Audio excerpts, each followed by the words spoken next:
ఒక అరణ్యంలో ఒక చండాలుడు నివసించేవాడు. అతడి హృదయం మాత్రం పరమ భక్తితో నిండి ఉండేది. అతడు శివలింగాన్ని అరణ్యంలో పర్వత గృహలో కనుగొన్నాడు. ఆ లింగాన్ని ప్రతిరోజు పూలతో జలంతో తనకు సాధ్యమైనంత విధంగా పూజించేవాడు. ఆయనకు వేదాలు తెలియవు, సదాచారణ తెలియదు, కానీ ఒకటి మాత్రం ఉండేది, పరమ భక్తి. తాను మట్టి పాత్రలో నీరు తీసుకొచ్చి అడవిలో కనిపించే పూలను సేకరించి శివునికి అర్పించేవాడు. తన ఆహారాన్ని కూడా త్యాగంగా అర్పించేవాడు.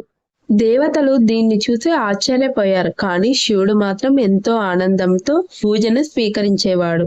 దాంతో దేవతలు శివుణ్ణి ఇలా అడిగారు: ప్రభు, మీరు సదాచారాలు పాటించని వేద మార్గాన్ని తెలిసిన వాడు కాని ఈ చండాలుని పూజను ఎందుకు అనుగ్రహిస్తున్నారు అని అడిగారు. శివుడు చిరునవ్వుతో, మీరు అతడి చర్మాన్ని చూస్తున్నారు, కానీ నేను అతడి హృదయాన్ని చూస్తున్నాను. అతడు నన్ను నిస్వార్థంగా ప్రేమిస్తున్నాడు. ఇదే నిజమైన భక్తి అని చెప్పాడు. అలా శివుడు ఆ చండాలుని అనుగ్రహించాడు. భక్తి నిజమైనదైతే శివుడు స్వయంగా భక్తుని వద్దకు వస్తాడు. ఓం నమః శివాయ.